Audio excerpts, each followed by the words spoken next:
Hello, everyone. Welcome to episode number 2 of my new video podcast series. I am in Lima, Peru. I just got here a few days ago, and I'm in my apartment, which is nice, very nice, but it is very noisy. I'm very close. I'm right next to a main street, and it's very loud. So I'm sorry, this month, we're just going to have to deal with the noise. You guys say that you don't really hear a lot of the noise.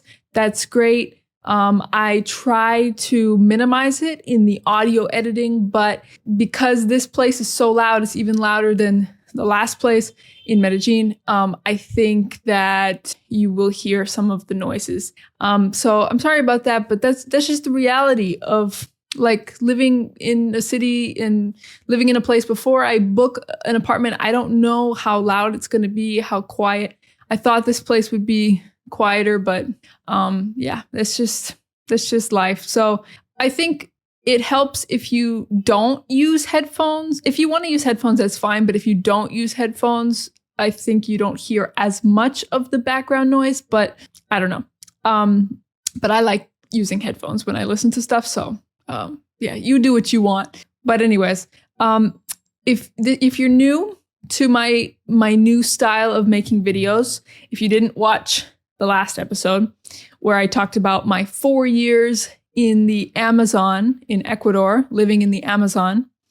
By the way, thank you to everybody who commented on that video, who said they love it. They want more videos like this, long style, long format stories from my life. That really encourages me, and I'm really happy about that. So thank you so much for the support. I love you guys.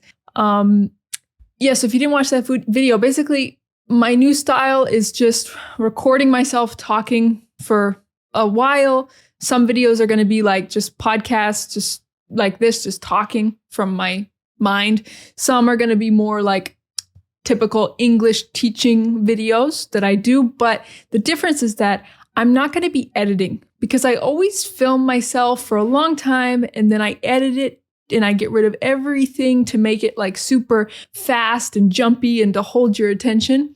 And then I end up wasting a lot of my time and energy doing that. And then you guys get even less material, less content to improve your English. So I think it's good for you to be exposed to real English without all the cuts, the artificial cuts. I think it's good for you to hear every time I say and every time I say but yeah. So because I do that a lot, but that's real life. That's real speaking. It's important to hear the real breathing, the real speed, the real rhythm, everything, because that's real life. If you really want to learn a language, that's what it is. And if you don't like it or whatever, if you want to change anything, you can always increase or you can decrease the speed of the video on YouTube. You can always do that. And you can always also turn on the captions. So if you want to know what I'm saying and you don't know based off listening to what I said and you want to see the words, you can turn on the captions. And yeah, you can use those resources for studying English, for learning English. Whatever I don't say that you're like, no, sorry. Whatever I say and you're like, what was that? What did she say? You could just turn on the captions, go back, and you'll see what it is. Hopefully, unless the captions are not very accurate, but I think they are most of the time. All right. So today I have another very personal story for you from my life. So basically, I'm going to be talking about why my biological father is unknown. So to tell you the story, I need to start back at the beginning. By the way, I consider myself to be an open book, so I don't have an issue with sharing a lot of personal things about myself. Obviously, I don't share every single personal detail. I pick and choose which things I'm willing to share. But generally, for the most part, I am fine with sharing a lot about myself and my life. I think that the art or the practice of storytelling is a beautiful, ancient part of human culture, humanity. And so I love it. I think it's great for us to share information and share stories from our lives, and we can teach each other things, inspire each other. We can just relate to each other, learn about each other, and see things through different eyes. And yeah, I just think that it's a really awesome part of being a human. And we're already so disconnected. I think that we're so disconnected. We're living so independent, compared, like we used to, if you go, long enough back, far enough back, we lived in situations where everybody knew everything about everyone, like when we lived in tribes and stuff like that, there was no privacy. So, or even just really small, like close-knit communities. So now, a lot of you watching will never even meet me in real life. I'll never even meet you. We live so disconnected. It's strange, but yeah, I have so much personal space and privacy and whatnot that I really don't see any issue with sharing, stories about myself on the internet. And I think it's a beautiful thing. I think we have to make effort to connect with each other, because otherwise we're losing that kind of community thing. Anyways, that's another tangent I could get on, but back to the point. Okay, so let's start at the beginning with my story. Okay, so where does it begin? It begins at my conception, but you know what? It goes back even further than that, because it starts with my mother. My mother. Her name was Rachel. I say was because she died when I was 14. She passed away. I like to just say she died. She died when I was 14. I was a freshman in high school, my first year of high school, and she died from cancer, but really it was from like the cancer plus the cancer treatment plus, it's like, where does the cancer and the cancer treatment line cross? Like, where, because cancer treatment also is toxic. So it's like, which one really killed her? I don't know, but they both did together. So yeah. Anyway, she died of cancer. But we need to go back to my mom's childhood. My mom had a difficult childhood. She had a pretty horrible father for various reasons. And my mom had breast cancer. No, sorry. I'm getting ahead of myself. My mom had ovarian cancer when she was 12. When my mom was 12 years old, she had ovarian cancer. So cancer in the ovaries. If you're a woman, you have ovaries. You have two ovaries. My mom had ovarian cancer. She had one of her ovaries removed, and she went through chemotherapy, chemo, we call it, and she basically got better. She went into remission. She was fine. She didn't have cancer anymore. So she was like cured of that. So she lost one of her ovaries during that experience, which was very hard for her. She used to tell me about how hard it was. She'd be in the hospital. She would be throwing up because of the chemotherapy. She hated having to she used to wear wigs to school and felt embarrassed about that and uncomfortable. She said it was so uncomfortable to wear a wig, and she would get home from school and throw it off, like take it off and throw it. So yeah, so my mom dealt with that when she was 12, and she lost one of her ovaries, and the doctor told her that she might not be able to get pregnant, or she would have a decreased chance of getting pregnant. So my mom took that very seriously. She believed it. I mean, she said, oh, wow, so I have a low chance of getting pregnant. And so I think as an adult, she wasn't so... My mom in general wasn't a super, super responsible person compared to like me, for example. I think I'm very responsible.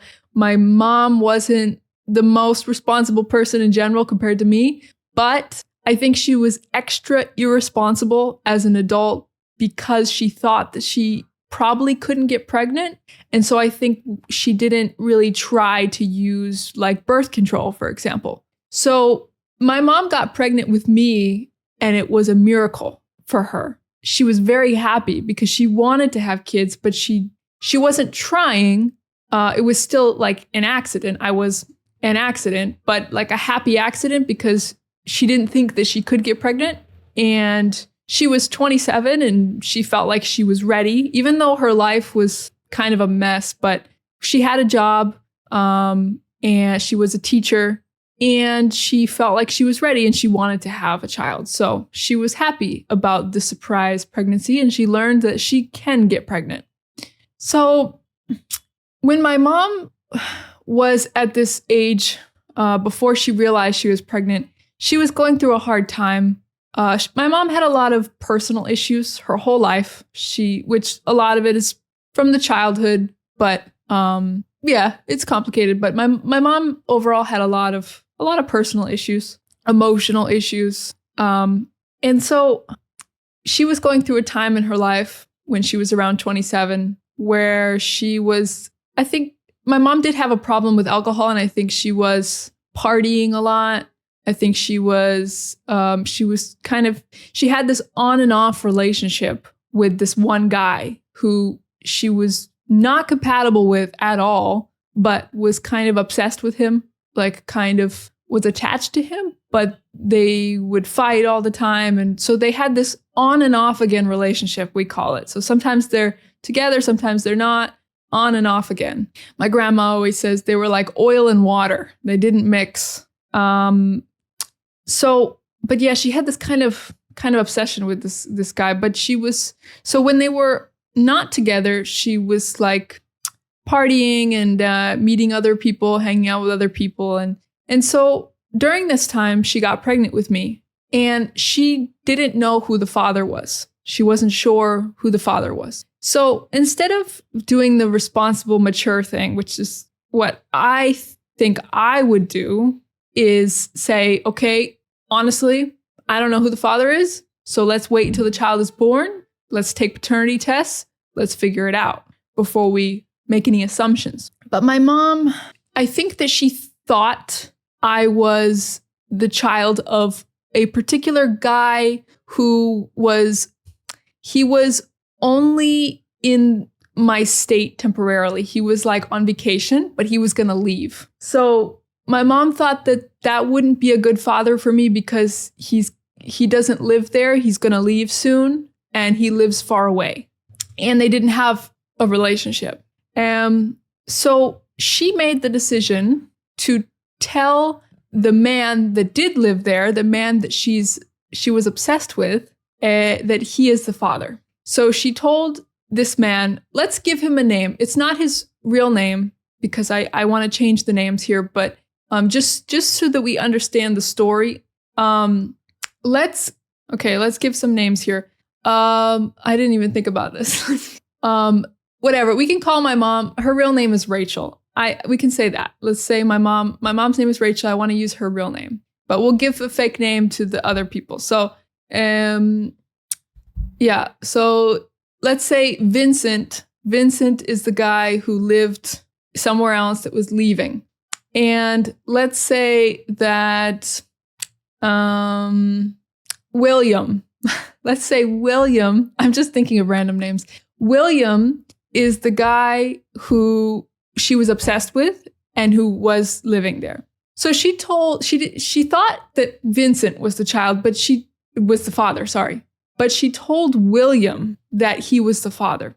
And William was like, because remember, they had an on and off again relationship, William and her. So he was like, I don't know if I'm the father. Like, the dates don't really seem to add up. Like, I don't think so. But my mom and my grandma were like, how dare you question they denied it. They said, of course you're the father. How dare you say that? Don't say that. And William should have said, look, I'm not saying that I'm not, but let's just get a test done. But William said, okay. And he just accepted it. And he didn't push it any further. He said, all right, I'm the father. And then I was born. And then I think William started to feel that feeling that a father feels when they see their children being born. And as a baby, they feel this connection, this excitement, not as much as a mother. Often, I think my mom felt it a lot stronger, but I think that William felt this kind of desire to be my father. So he didn't bring it up again. He said, yes, I am her father. Yeah. And I don't know, maybe it was meant to be that way. Maybe he wanted to be a dad. I don't know. So that's the way it was. Now, William and my mom, they did not stay together, of course. So they were quickly separated for good, and they started to date other people. And so my mom started to get with this new guy, my stepdad. They ended up getting married and whatever. And that's still my stepfather today, even though my mom died. But they were married when she died, and he was my stepdad my whole life. So I have stepfather. We don't need to give him a name because he's not very important in this story particularly. But yeah, so if mother, so I lived half the time with my mother and stepfather, and I lived half the time with the man who believed he was my father, William, and his new partner, that was my stepmother. They got married, and yeah, eventually later on they got a divorce and whatever, but I still considered that woman like my stepmother because she was a big part of my childhood. And I still have a good relationship with those step parents today. Okay, so I lived between these two houses. I grew up like this. Eventually, when I was around the age of 8 years old, during this time, also my mom had another child. She had a son, my brother Logan. He was born when I was about 6 years old. So his father is my stepfather. So we have the same mother and a different father. So when I was about 8 years old, my William and my stepmom got a divorce. And then William started to have a hard time. He started to kind of spiral, started to go downhill. Everything in his life started to kind of go badly from my perspective. And he started to have new girlfriends and a new lifestyle. He was drinking. He had a problem with alcohol. Pretty much all my parents had problems with alcohol. Thankfully, I do not. Yeah. And he had a problem with alcohol, with money, with just being a responsible, present father in my life. He started to kind of be a bad dad.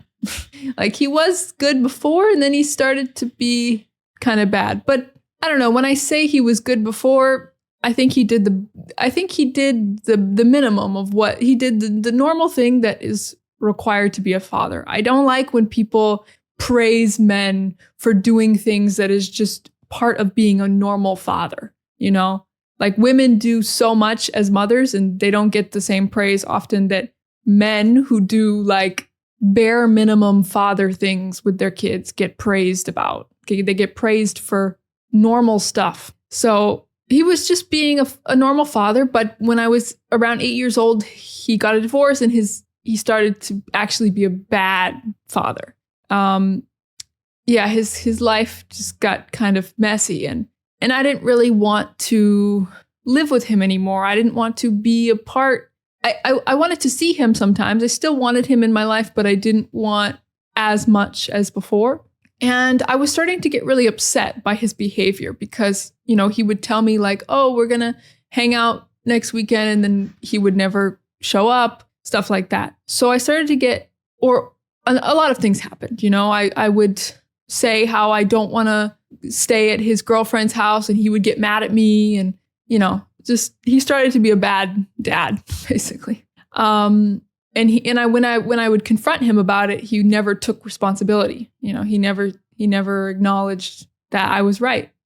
And so I started to get really angry at him. And my mom, she told me that she wanted to make me feel better. She wanted to give me hope that maybe he wasn't my father and maybe my real father was better. That's what she told me. She said, you were so angry at him. I thought maybe if I tell you that he might not be your father, it would make you happy. That's what she said. I'm just quoting. I'm just saying what she told me. Okay. But I am glad that she told me, but that was a little crazy that she said that like that. But I understand where she was coming from. So she told me that he might not be my father. And she told me about Vincent. She told me about this other guy who lives in a different state. and she thinks that he is my father. And she thought that ever since I was born, and that I even look more like him, or we have certain things in common. Yeah, she gave me his name. She told me some things about him that she remembered. And yeah, it was just from her memory. She didn't have any contact with him. So she told me that William might not be my father. She told me about Vincent. She said he might be. He said she thinks he might be. She didn't tell me about anyone else. So she just said it's either Vincent or William. She didn't give me another option. So I thought, okay, it's between those two. But at that age, I was like 8 years old or 9 years old. One of those, 8 or 9. And I knew that if William found out about this, he would be very angry. He would be very upset at my mom for lying, for keeping this a secret. And I would be caught up in it. And I didn't want to deal with that. And it kind of like protecting my mother, I made the decision to not take a paternity test. I said, I don't want to know right now. Like, I don't care. I don't care. I said, I don't care. He's been the only man that has, considered himself to be my father. He helped raise me like he is my father. So whatever, let's just continue with this idea that he is my father. But I always knew in the back of my head, he might not be. But I never saw him in a different light or felt something different toward him because of that. I truly believe that if I was angry at him, it was because of his behavior. It wasn't because I thought, oh, this man's not even my father. And, I didn't care about that. I judged him for his behavior, whether he's my father or not. To me, father is less about the blood and more about the role that you have in someone's life. And I can recognize that. I could see that at that age. So I said, I don't care so much. I just want him to be better. But to be honest, I was a little bit excited. I was excited by the idea of maybe my father is somebody else. I don't know, the idea, the mystery of it, of this other father who is mysterious and interesting and unknown. It interested me at that age. It piqued my interest. But I didn't look into it. I didn't explore that further. So the years went by and my relationship with William did not get any better. And when I was 14, at this point, William had basically, I keep saying my because I want to say my dad, because that's what I called him most of my life. And I still refer to him, I still call him my dad nowadays, but not always, it depends. But anyways, I'm not giving anything away. I feel like you already know where this story is going. So yeah, I've given way too many clues, too many hints. So, but maybe you don't know where the story is going. Let's see. There are some twists and turns. There are some unexpected twists and turns that I think you don't anticipate. So buckle up. All right. So at this point, by the time I was a teenager, William basically accepted that I live at my mom's house. I live with my mom and my stepdad and my brother. And that's my home. And he just would come and take me for, a night, a day or two once in a while. And we'd hang out. He'd, take me to his girlfriend at the time's house, whichever girlfriend he had. I never liked doing that. I never liked any of his girlfriends, or I didn't even really like him.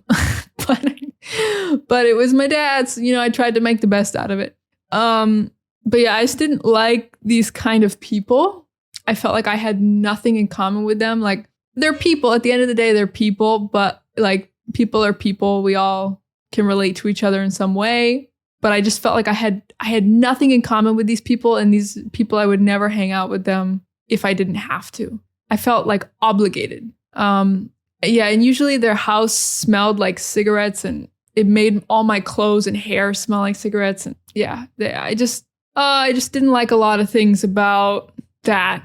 And I felt obligated. I felt like my mom was like, just go make him happy. Go hang out with go hang out with them. And then my dad would pressure me.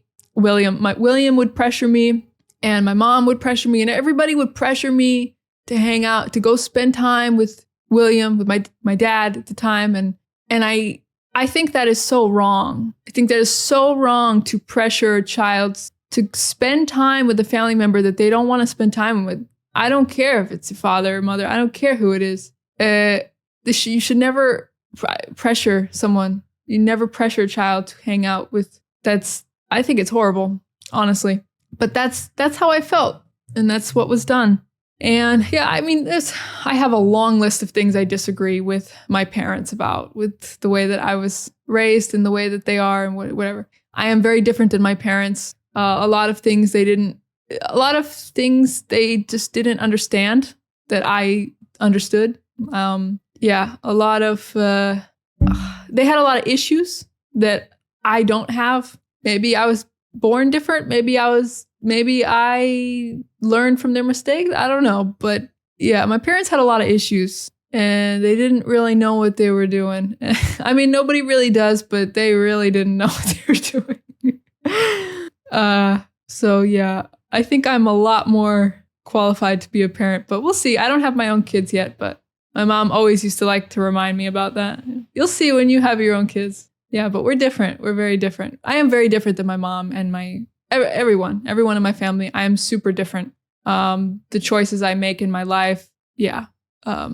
Anyways, I could talk about that all day long, but anyways, so that point, yeah, my home was my mom, my stepdad, my brother's house. But when I was 14, my mom died. She was diagnosed with cancer when I was like 11. So she'd been living with it for like a few years. So it was normal, but I didn't really think she was going to die. She would always tell me there's no cure, whatever. But I never thought that she would really die, but she did.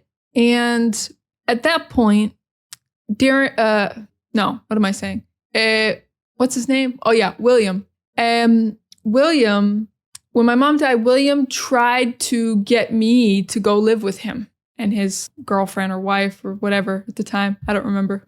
And I was like, no, I don't want, I live with my stepdad and my brother. Just because my mom died, I don't care. I'm still going to live here. This is my home. This is where I live. I'm not leaving. So yeah, I think he tried to fight me about that. I forgot a lot of the details, but my stepdad reminded me that I think he even called the cops because he was really trying to force me to live with him. And I was like, are you crazy? Like, I have not lived with you full time since I was like 7. I'm not, I don't even like you, bro. I'm not doing that.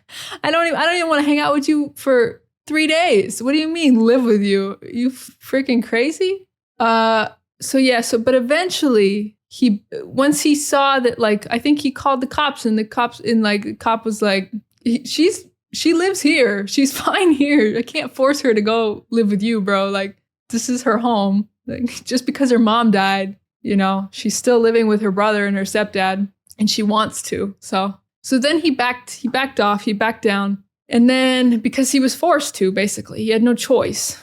And then my stepdad was having a hard time. All of these people, God, they had such a hard time with life. They just couldn't get it together. He was having a hard time. He's abusing alcohol. He's starting to be rude to me and treat me not like, nobody in my family was ever physically abusive to me, but he would drink and he would get a little like verbally abusive, like bullying, like he would say rude things to me. And I didn't have a great relationship with him either. So we started to have problems, and I really wanted to stay living with my brother, but I just started to have problems with my stepdad. And so when I started to have problems with my stepdad, William saw it as an opportunity to come in and take me to live with him. But I was still fighting that. I did not want to go live with William. That's the last place I wanted to go live. I'd rather live with my grandma. So for a time, I went to go live with my grandma. I lived with one of my aunts. It's complicated. It was a whole thing. But basically, I was like, I want to live anywhere but with him. Like, I will live with any family member, any person except him. And he didn't like that. He hated that. And so he was like calling up my aunt and like basically harassing her, and like just even my grandma was pressuring me to go live with him. Everybody was kind of like, I don't want to fight him. He's your father. He should take you. And they couldn't empathize with me or understand how I felt. And so it got to a point where William was trying so hard, fighting so hard for me to live with him that I got basically desperate. I reached my limit of the maximum I could take. I couldn't handle it anymore. So I told him, and by the way, if I'm speaking slowly. It's not because I'm feeling emotional or because I am trying to talk slower for you guys. I'm just talking this because I'm literally thinking about what to say, as like how to tell you the story as I'm doing it. So I'm trying to focus. Okay, what do I say next? How do I say this? That's why. So yeah, so I hit my limit. I said, I can't take this anymore. I can't handle this anymore. There is one thing I know, there's one chance I have at getting him to stop harassing, to stop trying to force me to live with him, to stop fighting. There's one thing I can use. There's one card I can play. And that is, you might not be my father. I want a paternity test. I want a paternity test, William, now. Give it to me now, you little.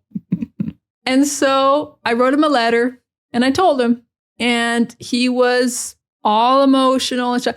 And believe me, I truly empathize with him.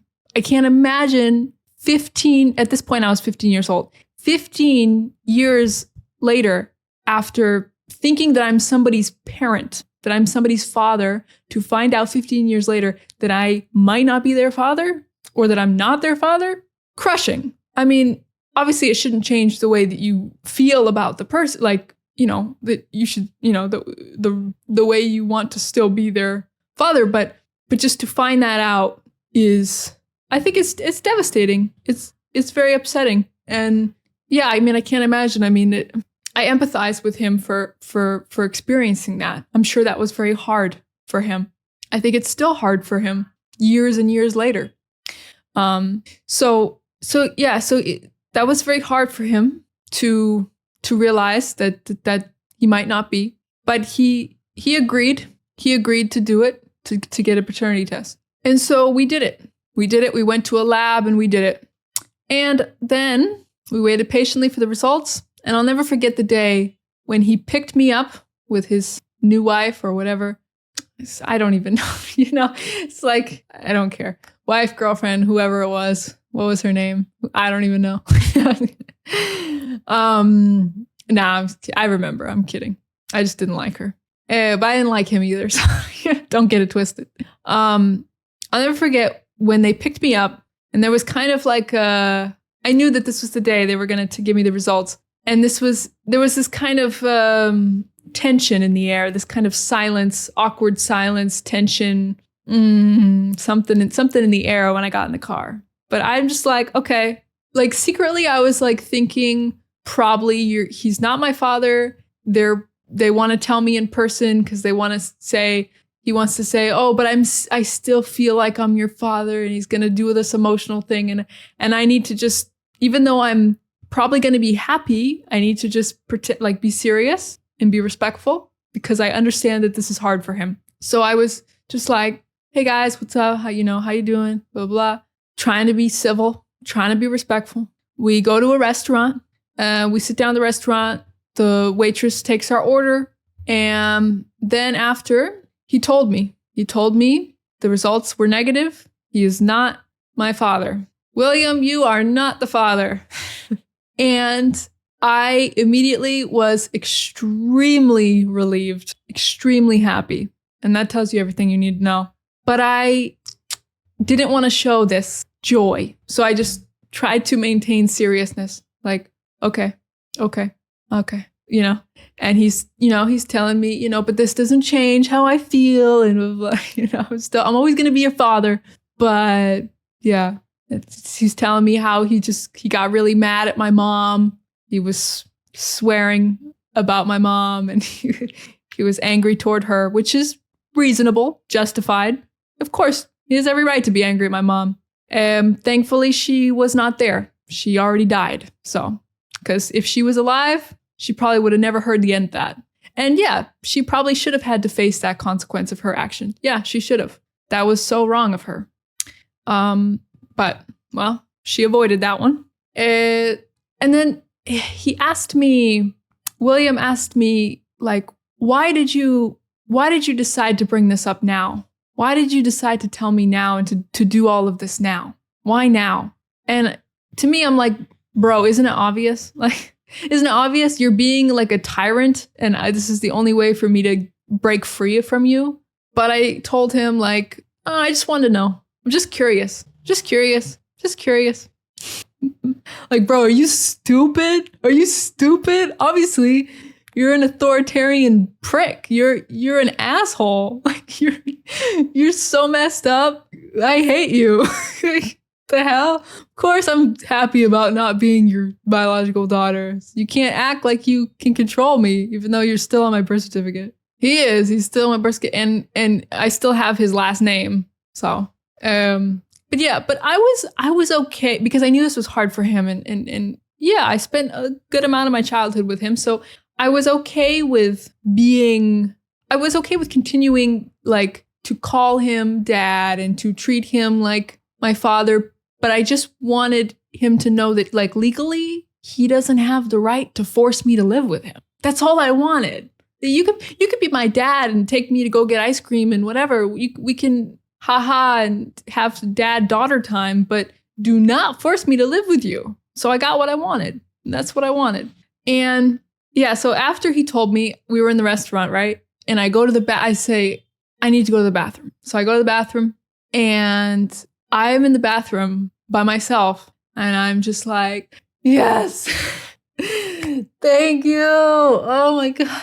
I was so happy. I was celebrating so hard in the bathroom. I was like, yes. Like, I went in the stall, the toilet stall. I was like, oh my God, I want to have a party. It's just so happy. It's such a happy moment. It's such a joyful moment in my life. So much relief. And yeah, of course, there was like a little bit of like, oh, yeah, he's really not my dad. You know, obviously I have good memories with him from my childhood. Obviously I have good memories with him. There were many times when he was a good dad, you know, a normal dad, but a good dad, you know, of course. My family always likes to remind me that when I was really little, he was a good dad, you know, and I loved him. Of course, when kids are little, they worship their parents, you know, when their kids are little, they think their parents are the best thing ever and they're gods. And, you know, it's very easy to be loved by little children. And yeah, he's not a bad guy necessarily in general. And yeah, he always would play with me and joke around with me and, you know, spoil me. And yeah, I mean, I have a lot of good memories of him when I was a little kid. And I recognize that and I acknowledge that. And it's a little sad. It's a little sad to think about that and stuff, but you don't get a free pass to treat me however you want when I'm a teenager just because you played Barbies with me when I was 4, you know, or 8 or whatever. Just you can't just you don't get like a free pass. A lot of people don't understand this, but I think times are changing and younger generations are starting to realize this. This idea that we need to stop objectifying children. They're not your property that you can just do what you want with. They are people. You need to respect them. And you don't have the right, once they get to a certain age, when they're little, okay, whatever, as long as you're not like abusing them, like, okay, you're their parent, whatever. But I would say when they're teenager, 20s, when they're an adult or they're getting to be adult age, you don't have a right to be in your child's life. That is a privilege. Just because you are blood family or just because you raised someone does not mean you have a right to be in their life when they're older. It is a privilege. You don't get respect just by being related to someone or older than someone. Respect is earned. So yeah. So when my family always tells me like, he was a good dad when you were little, I'm just like, okay. And, you know, it's not good enough. It's easy to be a dad when your child is 3 and, you know, is super easy. But what about when your child is 13? Can you be a good dad when your child is 13? What about when your child is 23? Can you be a good dad when your child is 23? So, yeah. So that's that. And so that year I went to go live with my mom's sister, an aunt, and I lived with her and I had 2 more years of high school before I graduated, but because of my state allows my state allows you to combine the last 2 years into 1 year if you want to. So that's what I did because I didn't like school and I wanted to get out and I was tired of living with my family. And I just wanted freedom. I wanted to leave my state and I combined the last 2 years. I graduated that year when I was 16 and I was able to get enough financial aid to allow me to go to college in Florida. So I went to college in Florida. So then I was kind of free. I left my home state. I was far away from Maine, from all my family. And I was going to school and I was living there and So that was the last time that I saw him. Okay, but I need to go back. I need to rewind because there's an important part of the story I forgot to tell you. So during this last year of high school, after I found out that William is not my father, and while I was living with my aunt, I was curious about this Vincent guy. I said, okay, well, if William's not my father, then Vincent must be my father. So I remembered Vincent's full name, and I started to search on the internet, and I found a guy with this name on Facebook. And he looked like maybe he could be my father. I don't know. We didn't look super alike, but maybe. And it's hard because I was a teenage girl. It's hard to compare to like a father-aged man. In physical appearance, we're very different. But yeah, I don't know.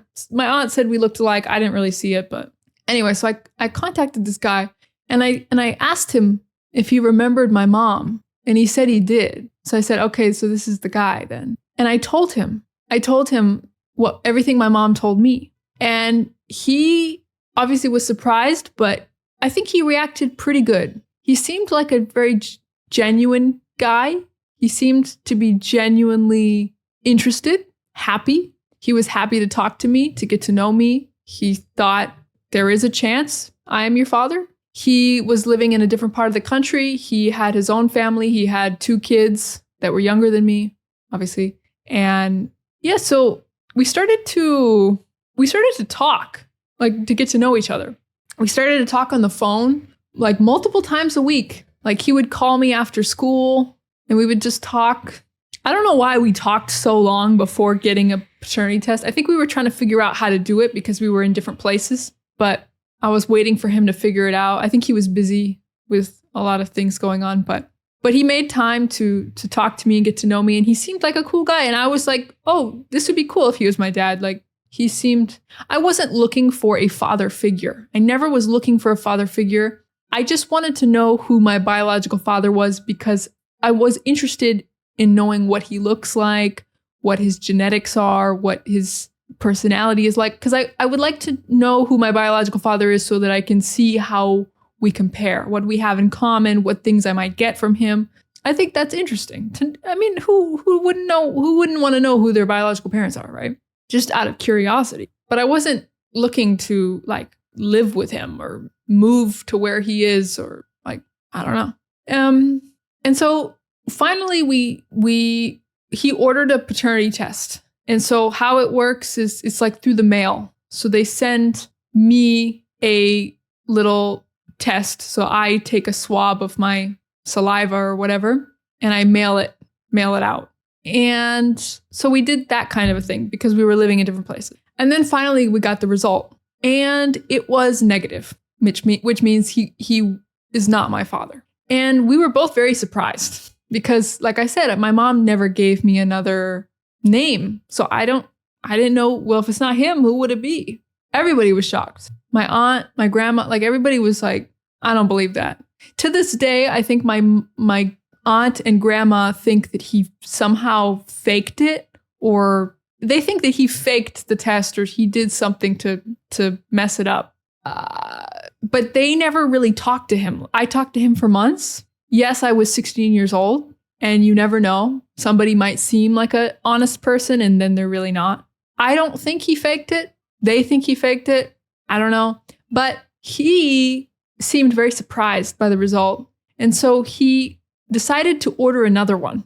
And it wasn't cheap. It was kind of expensive. He ordered another one because he didn't believe the result. That's what he said.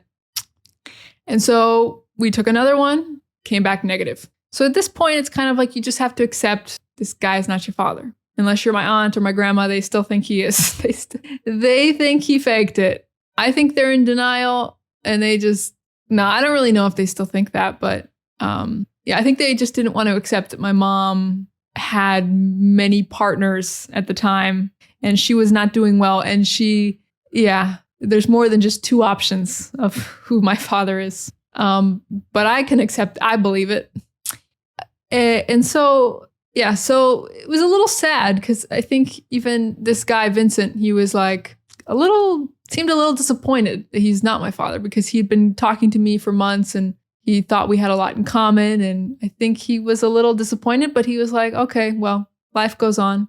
But he was a nice guy. And I never got any sign. I never felt any sign of like shadiness, like not being a genuine person, like lying or not having good intentions, or I never felt that. I felt like he was very genuine. So that happened with Vincent. So here I am. Okay, William's not my father. Vincent's not my father. Who is it? Nobody knows. Nobody knows. Nobody has any names. Only my mom would know. This is what I thought. Nobody knows. Nobody's saying anything. So the years go by.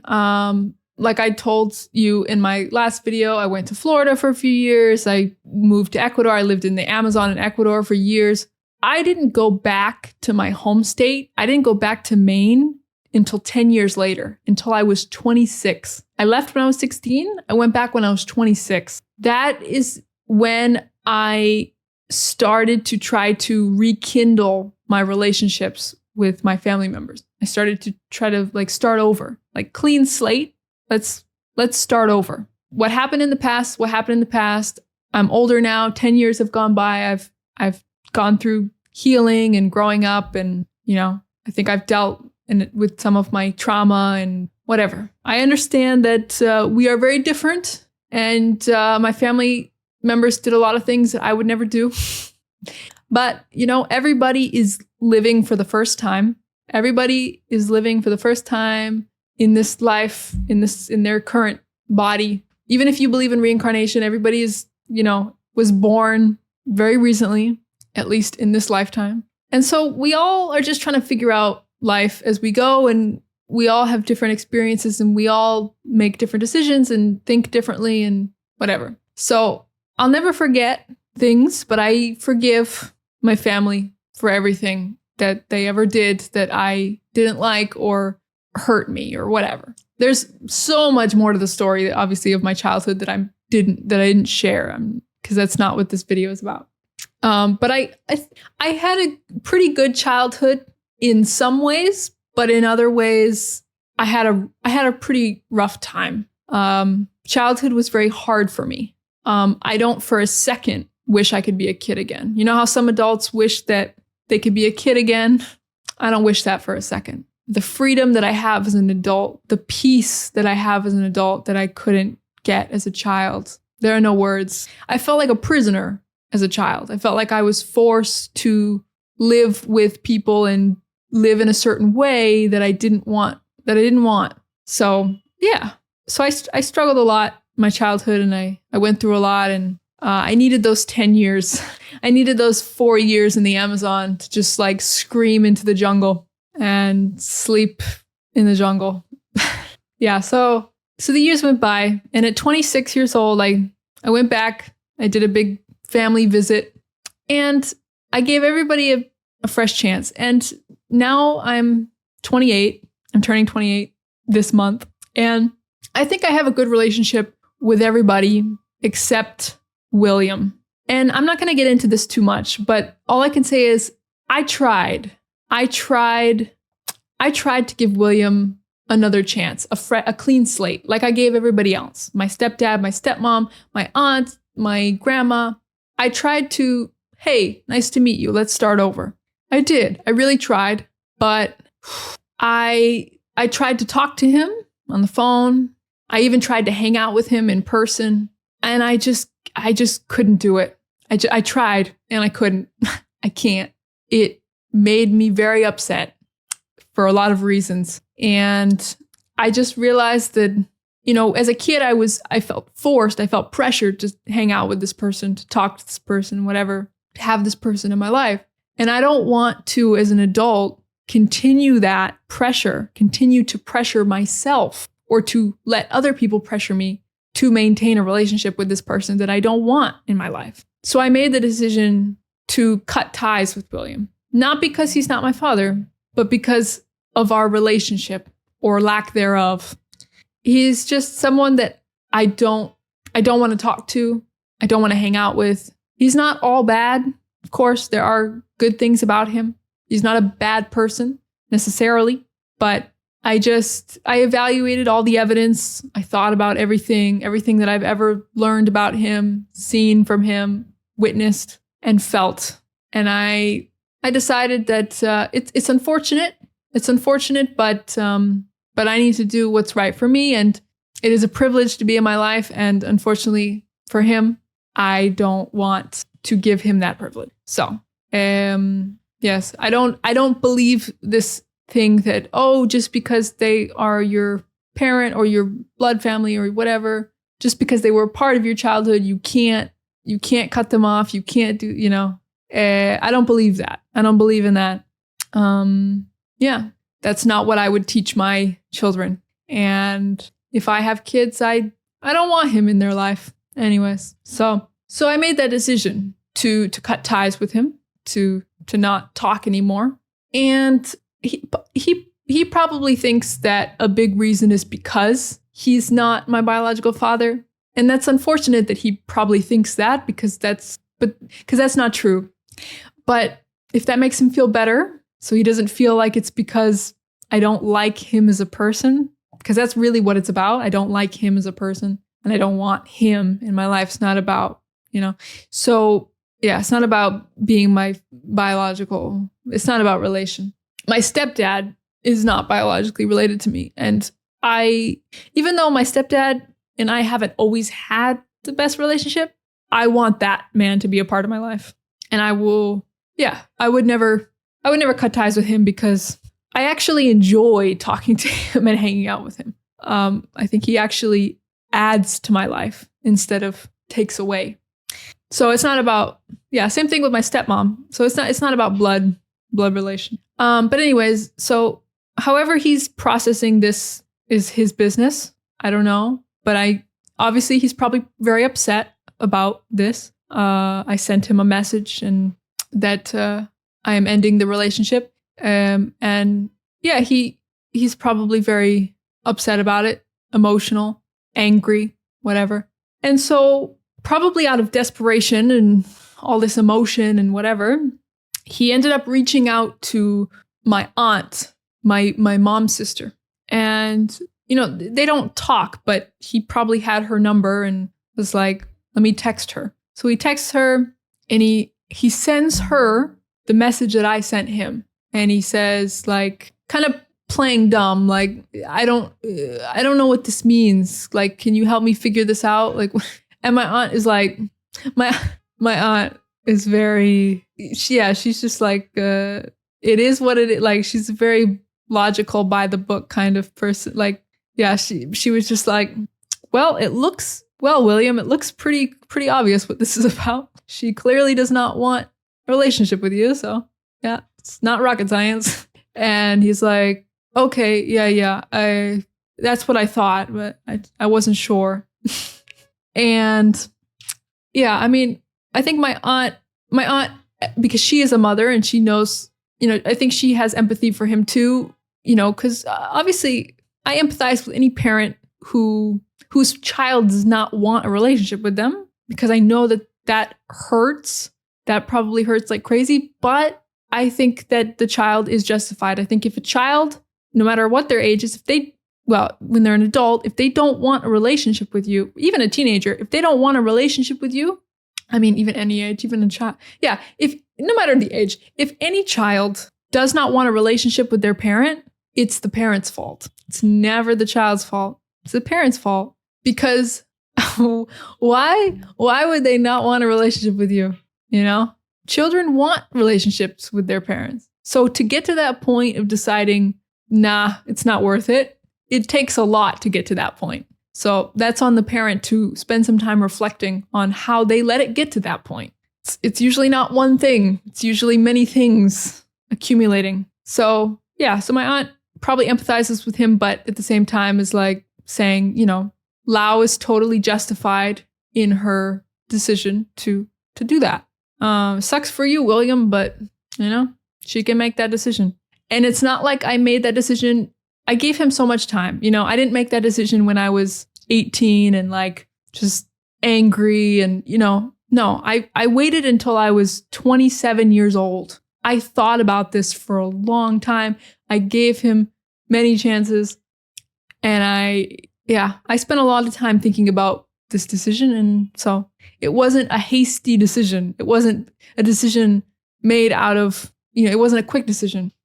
But so out of all of this, from all of this emotion, intense emotion and anger and frustration and whatever, or I don't know if that's the reason, or I don't know, but for whatever reason, William told my aunt that he has two names of two potential fathers, two men that he knows that my mom was hanging out with, spending time with during the time that I was conceived, that could be my father. He told my aunt that he has been sitting on these names for years. Basically, since we found out he's not my father, he has known of these two names, these two people, and he never told me. Over 10 years later, like 11, 12 years later, 11, 12 years have gone by, and he never told me. He knew that I wanted to know who my biological father was. He knew that I wanted to know, and he never revealed the names until, and maybe he would have never revealed them until I ended the relationship, and then he told my aunt. That's a good example of how problematic he is. Selfish, egotistical, I understand that he wanted to be my father. He didn't want somebody else to be. But to guard that information, the ego, the selfishness, and that's the kind of person he is. Like there's many examples of this, him not listening to me, forcing me to, no, you need to live with me. No, it's all ego. It's all selfishness. Even his political views, even his everything, he posts on Facebook, all the propaganda he believes, all the media he believes, everything he thinks and does, I swear, is from having an inflated ego. That's all those people that think that we should be deporting immigrants and ego, giant ego. Their life sucks. They don't know why it sucks. They feel powerless in their life. They want to blame other people for their problems. They want to control other people and other people's lives. It's all ego. Look at who they elected. It's all ego. He is the king of ego. The president of the United States is the ego king. It's all ego. So it's an inflated ego, not being able to check yourself, not being able to see your place, not being able to see how you create your problems. You are responsible for your problems, generally. And yeah, he probably blames me for not wanting to have a relationship with him, but it's his fault. Yeah. People not being able to take accountability. This man, William, he is a felon because he has 2 domestic violence charges from his interactions with his ex-wife or ex-girlfriend, someone. 2. Now, I don't know if this man ever laid a finger on someone. Maybe he did, maybe he didn't. I never thought that William was physically abusive. I never thought that he would be charged with domestic violence. He never was toward me. I never witnessed that. I never heard that from my mom, from my stepmom, who were in a relationship with him for many years. So I never thought that he was that kind of person. I still don't think he's that kind of person. But in order to get 2 domestic violence charges, you would have to not learn your lesson the first time, go back and disrespect someone again. Even if you didn't touch them, you get the second one by having an inflated ego, thinking that you have the right to go bother someone, even if you're just verbally whatever, fighting with them, whatever, it's the ego. It's not being humbled by your first charge and thinking that you have the right to go bother a woman again. And yeah, he went to jail for a month for that. Probably should have been longer. And yeah, then he had this grand awakening and stopped drinking alcohol and stopped being in relationships, and seemed like his life was getting better, and I'm happy for him. But I don't know. It's not enough. It's not enough to make him the type of person that I want to hang out with. And yeah, that one day I hung out with him, it was bad. Okay. Anyways, so that's that. That's the story of, I don't know who my biological father is. The names that he gave to my aunt, I have the names, but now it's so late. It's so late that I don't care anymore. I could try to find these people now that I have the names. I know the states that they lived in. I can't even be bothered. I don't even care anymore. Like, I'm not concerned. Maybe I'll do it someday. I don't know. I mean, I should probably do it sooner than later. They might die, if I wait too long. I don't know. But I don't know. Like, at this point, like, why? I'm just like, why? So I can see a picture, so I can see what they look like.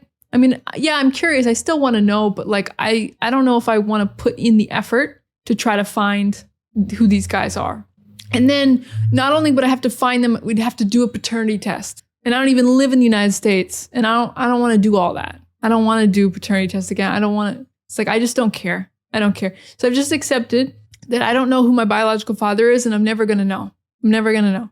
And I'm okay with that. Because that's what I thought it was. I already accepted that before he told me the names, told my aunt the names. So I kind of feel like an orphan because my mom died, and I don't know who my biological father is, and I don't want to have a relationship with William.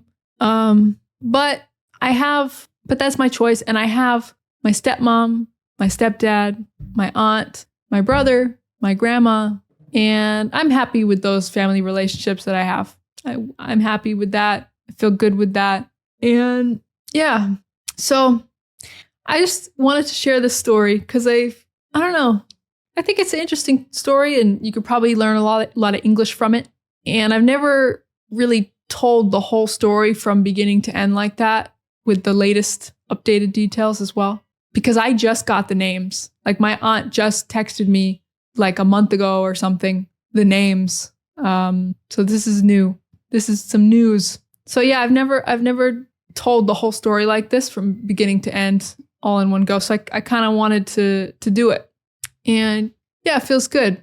And yeah, hopefully it wasn't too boring or slow, but it was real. And that's the point of these kinds of videos.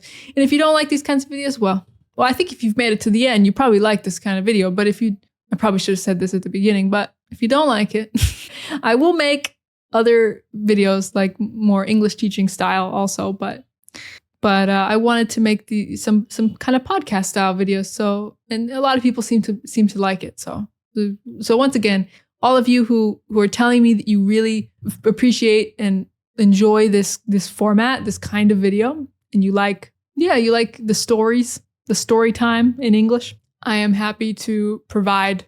And once again, I'm sorry about the noise. If you hear noises, I'm sure you do, because yeah, main road in Lima, and people are honking like crazy. So much honking, backing up, big trucks.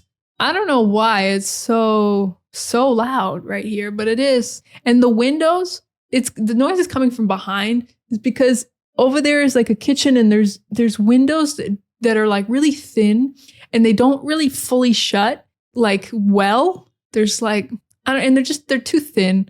And yeah, there's a main road over there. Can you hear it's like so much honking. I'm like, now it's probably starting to get into rush hour, but yeah, so much honking. Okay, anyways, thank you for watching. Thank you for listening. I appreciate you so much. And yeah, overall, I'm happy with my life. And despite, everything that happened and everything that I told you, I'm doing well. It's been like 14 years almost since my mom died. I don't regret cutting ties with William. Like I said, I have a great relationship with other family members. Overall, I'm doing good. I'm happy with my life, and with myself, and yeah. And I hope you are too, wherever you are. And if you're not, that's okay too. You don't have to be happy with it. We learn a lot from the struggles that we go through, and I hope that I inspired someone to. I hope to inspire people to set boundaries. You know, I notice a lot of people struggle to set boundaries. I think I'm very good at that. I think a lot of people have a hard time setting boundaries with family members. I am the type of person who always sets boundaries. You know, my family knows they have to treat me with a certain level of respect now that I'm an adult. And yeah, I won't even before I was an adult, I wouldn't tolerate it. You know, I used to say, okay, well then I don't like you and I'm not going to talk to you. I've always been that way. Cause yeah, we are people. It doesn't matter that we are younger than you. We are people. We deserve to be respected. And yeah, don't settle for bad treatment. It is a privilege to be in your life. It is a privilege. It's not a right. Remember that. All right. Take care. I'll see you in the next one. Have a nice day. Bye-bye. Bye-bye.